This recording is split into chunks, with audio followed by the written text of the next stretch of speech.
Let's start with Ryan Tannehill. So Ryan Tannehill made some comments. Okay, Malik Willis got drafted third round this year by Tennessee Titans. Hopefully, there's a reason why every team drafts a quarterback. Early, late, whatever, maybe whether they have one or not. Okay. Ryan Tannehill made some comments. They were asking about thoughts on the young quarterback, learning from him and mentoring. Him being a mentor, and he basically said it's not his job to mentor him, and if he ends up learning from him, then oh well, that's a good thing. But it's not his job to mentor him. They're both competing. It's a competitive league. They're both competing, and they should each other just go for it. What are some of your thoughts, or what are your thoughts on this? Because I have a mixed emotion about this. I have like three emotions and feelings about this that I personally want to bring up. But let me hear you go. I agree with him.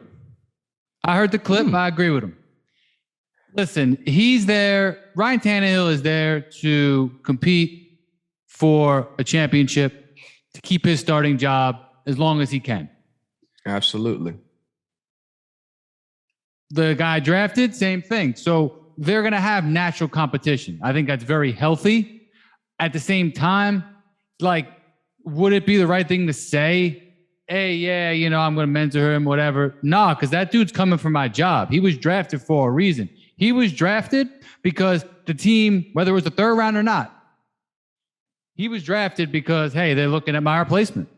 And at the end of the day, you got to look out for number one first. Brett Favre saw Aaron Rodgers. All right. How do you think Brett Favre felt about that? He lost in the first round of the playoffs like Tannehill. He had threw a few picks. They drafted Aaron Rodgers. Was it a really good pick? Yes. How do you think Brett Favre felt about it? They didn't get along because he saw how talented he was. They got along when Brett Favre was the MVP runner-up a couple years later in 2007. Then they started getting along real well because he's like, hey, I'm secure in my job. Joe Montana probably couldn't stand Steve Young. You know when they got along? When Joe Montana resecured his job. You know what I'm saying? So it's like, I get it, man. Like and now Tannehill's not on that level, but that's just like where my mind goes. It's like, yeah, man, like it's not my job to mentor you. It's my job to compete and keep my job. If you want my job, you better keep up with me. Period. No, I'm interested. Take. Great point. I do definitely understand that. And like the last comment you made about you're coming for my job. If you want my position, compete for it. It's I feel like more people are looking at it at something like, okay, when you have a job and then you're getting trained, for somebody to replace you. How you gonna feel about it, Which I understand, but the NFL is a little bit different, It's business, and the business aspect and part about it is, what? There's always gonna be the next guy. Okay, there's always gonna be the next guy, and I think sometimes when you're an athlete, you gotta think about today and tomorrow. Okay, you got to think about today and tomorrow, meaning now in the future. Meaning Ryan Tannehill has to secure his job. I think he made these comments because he doesn't feel secure in the position that he's in. Okay. If he was Tom Brady, if he was, Aaron Rodgers, all of these guys, I think he would have been like, oh, of course, I'll love to mentor this guy. I'll love to be anything, I'll be a big brother to him or whatever it takes for him to succeed. I think making these kind of comments already makes, brings a lot of tension in the locker room. Why? Because there's other people that are going to look at it like, come on, bro.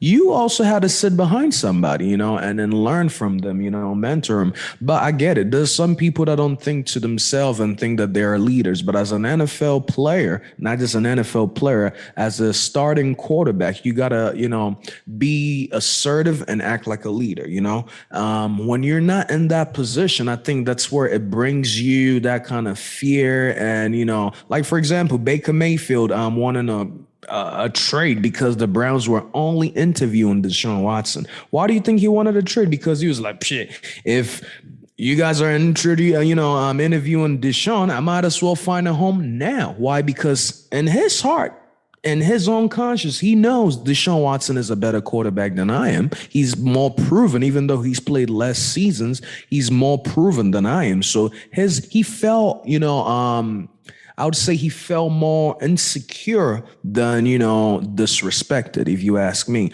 Saying, Ryan Tannehill's situation is a bit different. Again, the rookie can come take his job today or tomorrow. So yes, I understand they're both competing for it. But you know how the media will drag you through everything. I think, like I said, he would have been safe saying, you know what, yeah, I would love to compete and mentor him, because you have to compete. He was honest. Yeah, at least he is honest. He was honest, and the media can take a clip of that and then just run with it. And absolutely. And it's not like quarterback, only one person plays at a time. And that guy runs the show. It's not like even running backs. You can have dual running backs, dual tight ends, like receivers, or even just or just to be a teammate in general. The quarterback is the head honcho. So it's a little bit different. And then to your point, I agree. It's like, with the scenarios I brought up, that was one all-time great. Sensing another all-time great was coming for him. But yeah, if it's you think Aaron Rodgers was worried about Jordan Love? Nah, I mean, I'm sure he didn't say the nicest things because he's Aaron Rodgers. But you think Aaron Rodgers was worried about Jordan Love? No. Exactly my point. So those examples I brought up, it's like it's a little different, but it's the same kind of mindset. Yeah, I get it, but again, that's not what they would do. You know what I mean? And that's why, guys would love to get drafted behind Rodgers and the Brett Favres and, the Brady's and Drew Brees. And learn from them. They know they're not taking learn from it. Exactly. You know what I mean? Tannehill knows. He's like, he's a middle of the road, top like 10 to 15 range, right? Like he's 15, about 15.